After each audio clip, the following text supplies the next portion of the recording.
Hi, everybody. Greg Heilman with the Sound on Stage. Thanks for joining me today. I am joined by a cast of three and an artistic director at Centerstage Theatre for their upcoming show, Acrobats and an Amazing Leap of Faith. And I will let Trista Duvall, artistic director at Centerstage, do the introduction of the show for you, and then we'll start talking to this wonderful cast about their roles and what they hope audiences get from coming out to see it. So Trista, over to you. Great. Thanks so much, Greg. Yeah, I'm Trista. Hello again, everyone, and Sound on Stage people. And thank you, Greg, for doing this despite your world travels. Ten Acrobats, An Amazing Leap of Faith by Yussef El Guindi opens this Friday on the 24th of May. It runs for 4 weekends. Centerstage Theatre performs at the Knudsen Family Theatre in the Dumas Bay Center, a gorgeous city park in Federal Way. We run Friday, Saturday nights, and then Sunday matinees. And we are joined by 2 fabulous actors and 1 fabulous director who can also act when he wants to and is acting as a director in this. And in can this also run his own production. theater company So, when he wants to. that's right. Yes, he also is over the dramatic arm of Pratitwani in Seattle. So he's fabulous in all ways, and we're really excited to be able to tell you a little bit about this show. Well, thanks, Trista. I guess, Agastya, I'll turn it over to you first as the director. Now, you and I have met a few times, and I've been to your shows under the umbrella of Pratitwani. But this is as far as I am concerned, a new venture, at least in the relationship here. As you're directing this show, can you tell us a little bit about how the show came to you, or how did you come to the show? And then also how it came to center stage. Yeah, absolutely. So, a quick word about Pratitwani. Of course, for folks who are familiar with Pratitwani, we focus mostly on South Asian performing arts and creating opportunity for South Asian actors. This particular play came to me via Trista. I was familiar with the script. Yussef El Guindi is an old friend. I had seen an earlier student production of this in UW in 2017. And when Trista selected the play for the season, we were talking about who would be the right people to involve in the production, not just as the director, but also a cultural consulting team, et cetera. What are all the different resources that this play needs in order for it to be produced properly? And in those conversations, I guess at some point Trista decided that I should direct it. And for me, this is a story of an Egyptian Muslim family in the United States. So strictly speaking, not South Asian. But there were so many things about this play and about this story that, yeah, when you look at it from the specific lens, it's an Egyptian family and a Muslim family. But when you look at it from a little bit more general lens, it's an immigrant story. And when you look at it even from a wider general lens, it's an American and a human story. So there were a lot of things about this play that I was like, well, I don't know about that specific thing and what culturally this moment might mean, but I have a very good idea of what this dynamic is in an immigrant family, or a culture that is trying to fit in, or somebody who's got 2 feet in 2 different cultures at the same time, and what that does to your identity and the conflicts that it creates internally and externally, right? So, for example, I may not know how an Egyptian Muslim father might want his daughter to dress conservatively, for example, but I totally know how an Indian Hindu father might want his daughter to dress conservatively. So to me, the story still carries and how human beings behave. Look, ultimately, it all comes down to people are more similar than they're different. We do want to honor the specifics of the cultural differences. I'm not saying just paint it with one broad brush, but at the same time, being able to tell that story effectively was still, I felt, in my wheelhouse. So when Trista said, "Hey, would you direct this?" I said, "Gladly."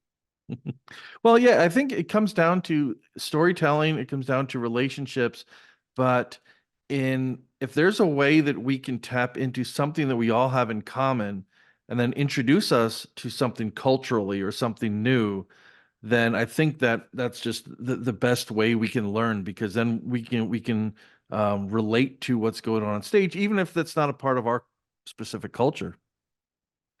Yeah, exactly. And there's so many things. I myself am an immigrant, right? So the questions, the tussles, the dilemmas that some of the characters in this play are going through or dealing with, I wouldn't say that I have firsthand experience in exactly those dilemmas, but things like that, questions like that, I have had to answer for myself over the last so many years as well. So very close to home in that way. Excellent. Well, we're also joined by two cast members. We have Varun Kainth and Esha Murray with us. Varun, I'm gonna go to you next if you don't mind. I think I've seen.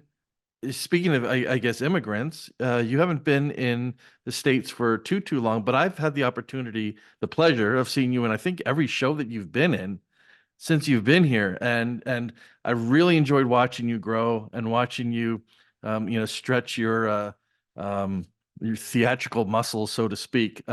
So tell me about your character here in Ten Acrobats and how you are growing as an actor with each of these roles that you've taken on since you've been here. Well, first of all, yes, I am the newest immigrant in town. It's been about a year and a half. And as Agastya loves to talk about this story almost always, when I moved my first play and my parents asked me, hey, did you get a car? I said, no, not yet. Did you get a house yet? Almost, but I'm acting in a play. So that's the kind of prioritization I had in mind when I moved to the United States of America. But thank you for watching all the shows that you did. Yeah, and that was Refugees in the Garden City, correct? Yes. Yep. Absolutely. And that was with the Pratidhwani and the React Theatre group too. So I play the character of Murad in the play, and you mentioned the word immigrant. Well, this is one of the things that, as a process also, as an actor, I like to connect whatever I can as Varun to the character, and this came very naturally. The aspects of feeling lost in a new world, the conflict of, okay, I come from a different set of roots, but this is a new space. Is it still home? What is home? What is it? Just a latitude, longitude coordinates? Or is it the comfort space that I can carry anywhere I go? And those are certain things I think this character Murad is going through. He moves to this country out of love and then still deals with the conflict of, I don't want to be here, but what is here? What does it mean to me? So he goes through this whole self-discovery throughout the play. Agastya has been kind enough to, I think, Trista mentioned he's also an actor, which is so unfortunate because he also acts with us. Hey, I think this is, nah, I'm just kidding. He doesn't get those kind of notes, but he's been kind enough to allow me to explore the role to a large extent and then, gently nudge, okay, this is the vision that I have. Maybe this is where you want to go. So as Murad, his self-discovery of this new place about himself, being in a new culture and experiencing a new language, even though it's English, and I've been speaking that language for years, but it's new. The way people are is very new, and that's exactly what Murad is going through, and that's what he comes across, and he's trying to illustrate, or I'm trying to illustrate through Murad in this story. Oh, thanks, Varun. Esha, I guess let's talk a little bit about your character in Ten Acrobats and what you hope the audience gets out of your performance. Yeah, definitely. So I play Hueda. She is the middle daughter of the family, the parents, and her character is very unapologetic, to say, and very bold and very strong in all of her choices. And I personally love Hueda because she's so bold and she's so sensitive at the same time. And so there's a lot of nuance to her character. There's a lot of layers. But I think the best part about her character, as well as all the other characters in there, is how well they all kind of go together. And I think that's kind of something I'm hoping the audience can take away from, is how well the play brings everyone together in a sense. There's a lot of unity, there's a lot of love and family. And I just hope people can see that through Hueda, as well as all the other characters in the play, and take that lesson home. So you mentioned the character is bold, and you have to be bold to be an actor and get on stage. And I mean, are you able to kind of give a little bit of yourself into this character, or are there aspects that you've sort of build your own, I don't want to say backstory, but build your own part of the personality for? Yeah, I think there's a lot of the character that I find in myself for sure. I mean, when I first read the script, it was her never willing to kind of back down is something I very much am familiar with in my personal life, professional life, and all ways. And so that was a really fun way to sort of explore through her character and see kind of like how she navigates that, and just experiment with like different types of like different other characters to like react with, to sort of experiment with. But there are, again, she's an Egyptian immigrant, and so there's definitely a lot of different like traditions and cultural things that she does that I have never been exposed to, and learning about that has been one of the best experiences because I don't know a lot about Islam, and so I've had the chance to research and watch a lot of TED Talks about women in Islam and their perspectives on it and their own representation of it. And so it's been a wonderful experience about what things mean to people, especially in Islam, or just in kind of like living as an American, living as an Islamic American, no, living as a Muslim in America, and living as a Muslim female in America as well. So those are new things that I've learned, and I've found a lot of similarities with the way I live my culture, and just understanding that at the end of the day, kind of like I guess I mentioned, we have a lot more similarities than we know or care to point out. So yeah, a lot of exploration and research, but just a lot of fun at the same time. Well, speaking of fun question. Are there acrobats in this show? 10 of them. No. And who, okay, if there are no actual acrobat, who out of the three of you would be the better acrobat? I'm voting Esha. What I was gonna say. Yeah. I would say yes. Yeah, pretty much. She has good timing, I will say that. Yeah, graceful on your feet, all that kind of stuff. So that's not that Well, Varun and Agastya are not very yeah, graceful. exactly. Grace is my middle name, just not the That's right. acrobatic. Well, a more serious question here. Given everything that's going on in various parts of the world, Americans tend to make judgments on world events based on any number of things. Most of them are not, have no actual real insight into other cultures and other parts of the world.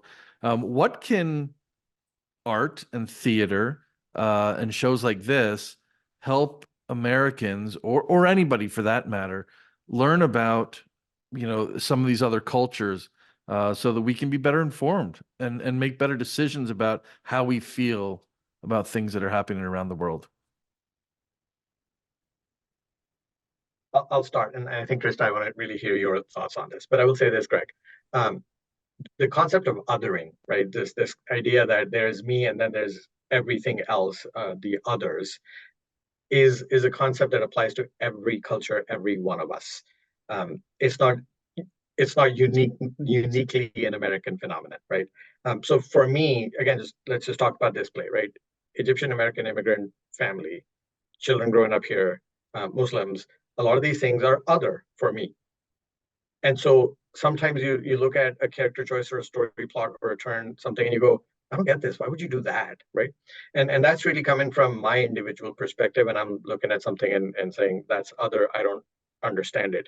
But guess what? I might do that about other aspects of what we generally think of American that are not specifically immigrant American from any one specific part, be it white culture, black culture, whatever other cultures. I might go, that's foreign to me. I don't understand it. Right. And so stepping into a story like this, and kind of like what Esha was saying, putting yourself literally in the shoes of people who think and feel differently. So this story is set during 2 days in the month of Ramadan, which coincidentally was just 2 months ago. And so when we started reading the script and started rehearsing, we were still in the month of Ramadan. And let me tell you, conversations about iftar, which is breaking of the fast in the evening, conversations about fasting, what that does to you on a daily basis, how that changes your thought pattern, your daily activity. Those types of conversations with my friends, with my coworkers, people who were fasting at the time, took on a completely different level of significance for me because I was reading this play and rehearsing it evenings and weekends. So being able to connect to another aspect of an other culture, I don't know of anything other than theater or storytelling in general. I guess film is a part of that, that really exposes you to that, that gives you an opportunity to learn it as close to firsthand as you can, right? Not trying to glorify cultural tourism, but I think this does get you pretty close to the real deal, instead of just saying, hey, I've been to that country, I know everything about that country. But Trista, I really want to hear what you have to say. Sure.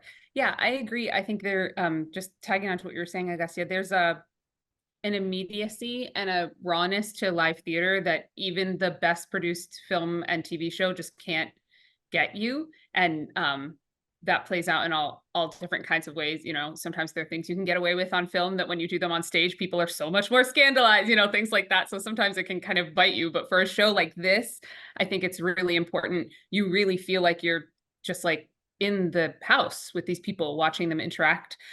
I think I have so many things I love about this script, but from a learning and identifying with a culture that is probably not super familiar to the majority of our patrons perspective, I think what really pulled me in about this script is a lot of it rang familiar to my experience in my upbringing in a different religious setting, with not parents who were immigrants, but grandparents and great-grandparents who were immigrants. So with these pretty major differences, and who were immigrants in a very different kind of way in New England, when everybody was coming all at once from all the different countries and all this kind of thing. And it was this concentrated moment. But even so, I would be reading this script and I'd be thinking, I've had these exact conversations. I had friends who had these conversations.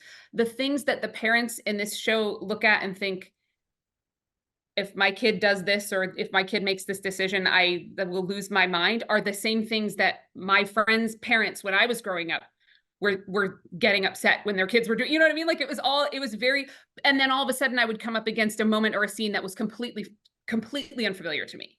And so it was such a fun journey, because I think a lot of our patrons will be on that journey too, where there's enough that's familiar that you're going, okay, yeah, I'm vibing. I know I've had this. And then, whoa, that's new. But this script is so gorgeously and generously written that none of these moments bring any kind of like, well, now I feel awkward, or now I don't, there are conversations.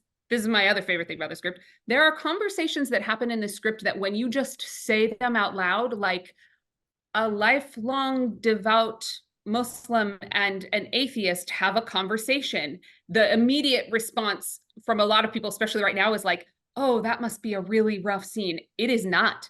It is warm. It is gorgeous. It is well written.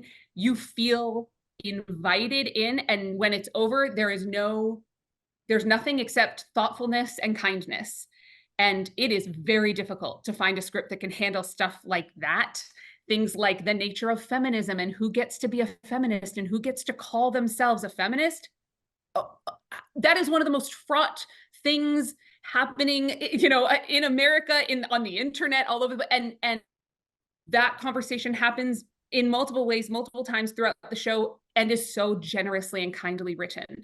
And so I think for people who are looking for these conversations and for other people's thoughts and perspectives, but don't want to jump into like the comment section on YouTube, this show gives you that without any of the feeling of like, okay, which is such a gift. And to me, that's the thing that I'm like, if I could just drop this in everyone's brain who's thinking maybe they want to come see the show, that's what I want to drop in their brain. Like, do not miss this opportunity in this moment in 2024 to hear and have these conversations and be a part of this moment in a way that is generous and kind and warm. Yeah, I would believe I that. think Oh, sorry, go ahead. I was just going to say, we got to give a shout out to Yussef El Guindi, right? I mean, for anybody who is familiar with his work, agreeing with everything Trista said, yes, and Yussef does not shy away from being bold and combative, right? So how are you generous and kind and combative at the same time? Yussef does that. It's incredible. Yeah, it's incredible. But I also want to say this: we're talking a lot about other cultures and now the topic of feminism, etc. I don't want to scare anyone away. This is not an identity play. This is not a play about, oh my God, being an immigrant, or oh my God, being an Egyptian, or being a Muslim, or being a woman. there are conversations in the scene between a mother and a son, between a brother and a sister, between a father and a father and a son, between a potential father-in-law and son-in-law, right? These are family conversations. These people, I mean, Esha plays Huwaida, a sister with two brothers, and she has very different relationships, Huwaida does with both of her brothers. And there are things that you watch and you go, yeah, siblings do that. It doesn't matter where in the world they're from. Siblings do that, right? So I think ultimately I do want to remind everyone that this is not an identity play that you have to, be scared of it or run away from. It is a genuinely funny dramedy, but it deals with topics that will blow your mind in terms of how Yussef brings them in and makes them a part of the conversation. Yes, it is very funny. I don't want anybody to forget that. I think it's pretty hilarious. But no acrobats. No, well, metaphorical acrobats. Look, the leap here is one of faith. So they are. It defines how you define acrobats. So Varun and Esha, I want to give you a chance to chime in a little bit here with the kind of the experience of putting this together, how it started and how Agastya, built the show from script to page, and how the experience has been for each of you.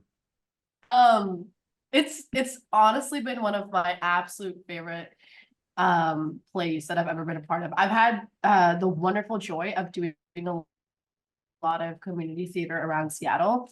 And this by far has superseded all of my past experiences and expectations in general. And it's just, again, the play is so beautiful, but also the entire cast and crew, everyone's very humble, very generous, very willing to sort of help each other out in whatever way needed.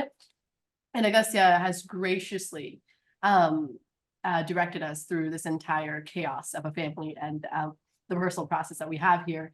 And it's just been, we started with rehearsals initially in Kenmore, and then we did table readings, and we moved into blocking, and then now we're getting into tech week and sort of putting everything together, the final touches here and there. And it's just, the whole process has been wonderful because of all the people who are involved. And everyone brings such a unique perspective to the play.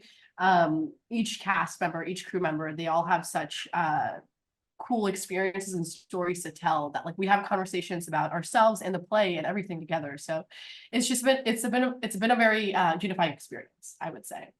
So yeah, and I would really like to thank Agastya, honestly, for this opportunity and envisioning me for this role of Huwaida, because I'm very grateful. Woohoo. Well, yeah, Agastya is good and awesome. Fine. Anyway, we can move on. So that's a given. Yeah. But I think I really like the amount of time that we spent on the table work. We spent an inordinate amount of a number of hours just reading and rereading and dissecting. Okay, what is the intention behind this? And there is something which Agastya ensures that all of us, keenly look at, even if it's just a small line. No line is a throwaway line. It's got a meaning behind it. There is a reason that Yussef has written something. And he's almost militant about us following every single letter that is given, every single punctuation that is mentioned, and for good reason too. That the playwright, Yussef, brilliantly, he has curated all of these ideas, such intense themes, but with humor throughout. And Esha and I have a hard time keeping a straight face during a lot of those moments. And we're coming together in a space now that we're able to avoid each other very cleverly and not laugh or smile or giggle away to glory. But I think for me, the process has been really amazing from the table work and the intentioning that has been infused in every single line that we're doing. For me, one thing that stands out as an actor in this play is the freedom to explore. Because when I get that freedom, I'm able to experiment. I don't shy away from trying some things, and then with the director's vision, he can pick and choose from the catalog of options that an actor provides. Okay, this, maybe lean heavily on that, maybe push back on this, or maybe remove this. So that way of curating the character And also the relationships. Each of us develops some kind of relationship with the actor, with the characters, essentially, throughout the play. And those have been so organic. A lot of us didn't know each other before starting the play. I did not know Esha before, or wasn't familiar with her work before we started the play. But this process has allowed us to connect better as actors. And then, of course, that reflects in our work as characters as well. Great.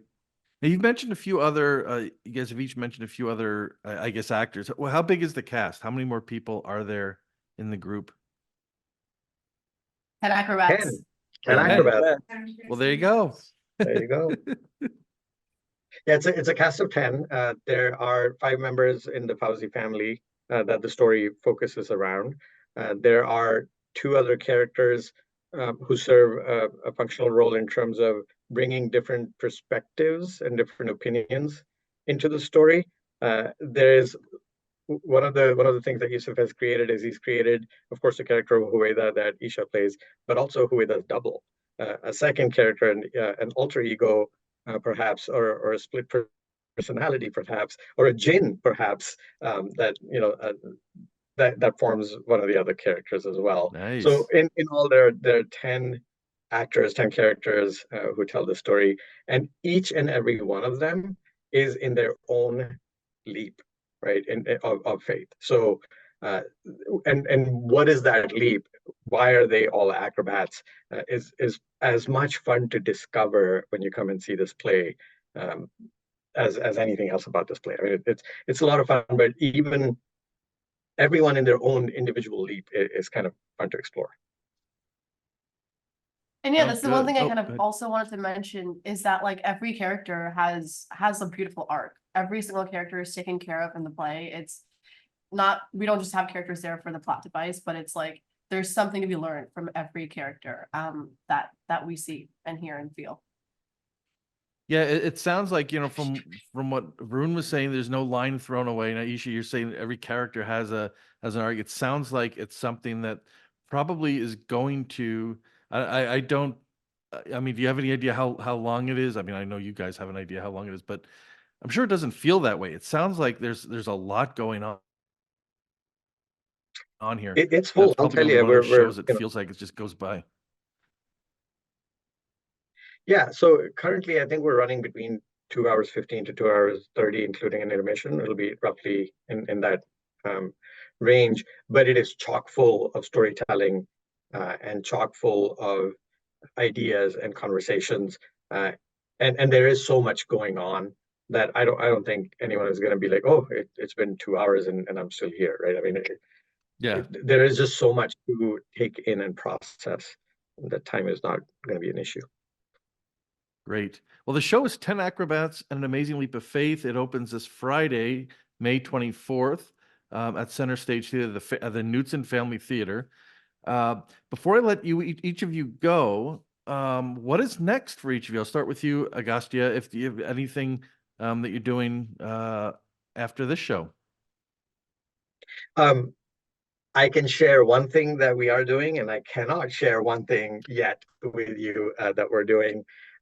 We are co-producing a play called House of Joy by Madhuri Shekhar with Seattle Public Theater that'll actually play exactly a year from now, May of 2025.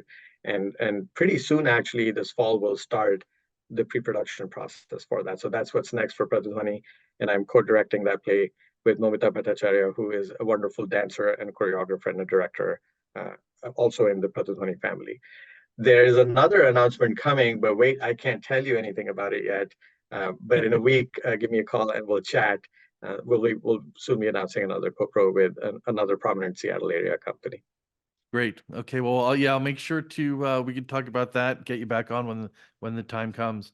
Esha, I saw you applaud when Agastya. Are you involved in that project as well? No, I'm just very much familiar with House of Joy. We had like a couple table readings for it, and I think stage readings later on. And I'm a huge fan of that play. It's one of those, again, it's another like irreverent place that I'm excited for us to put on in our community. Good deal. Do you have anything that you have scheduled, another show or after this one? So I'm also a filmmaker on the side, and Oh. so right now I'm looking. Sorry, give me And so I'm looking forward to releasing my short film in the next few weeks. I was very grateful to have received a grant from Pratidhwani as well as Women in Film in Seattle for the film, and I crowdfunded most of the budget for it, and we filmed in October. It's currently going through post-production, and then in the next few weeks I'm hoping to submit to festivals around the country and have like a little release for it eventually. So that's Excellent. what's coming up for me. Okay, well, I'll have to stay in touch and get the word out about that as well. Varun, what's next for you? You've been busy since you've been here. Yes, and this is the first quarter that I'm going to be entering without a fixed commitment, and I'm happy because otherwise my wife would leave me and go back to India. And I am going to take the next 3 months. My parents are traveling from India, so I'm going to be spending some good amount of time for the next 3 months, unless something comes up. There's always auditions, there's always callbacks happening. So nothing's fixed yet, but I'm happy to not have a commitment for the next 3 months at least. This is going to be the first 1 month at least since I moved here that I do not have a rehearsal or a show. So yeah. Yeah, I know what But that's let me when I tell you, start. you'll be auditioning as soon as I announce my next one. So Oh, okay. There you go. Well, Varun, I know what you're going through. When I started acting in 2016, I'd never acted before I got into it, and then I just jumped in with both feet. I did four shows in a row, and I was doing a show and rehearsing for the next one, and then the next show, and once, yeah, you need a break after a while. You just drive yourself and your family insane. Yeah. Yes. Oh, I do want to mention with 10 Acrobats, I finished 50 performances in the United States of America. So, woohoo. Excellent. That is definitely a milestone. Congratulations on that one. I'd like to thank my guests on this episode of Behind the Curtain, Agastya Kohli, Varun Kainth, Esha and Trista Duvall. We discussed 10 Acrobats, an Amazing Leap of Faith, presented by Centerstage Theatre and opening at the Knudsen Family Theatre in Federal Way, May 24th, and running through June 16th. I'd like to thank you for taking the time to watch our videos on the Sound on Stage and supporting us through our website, YouTube channel, and social media outlets.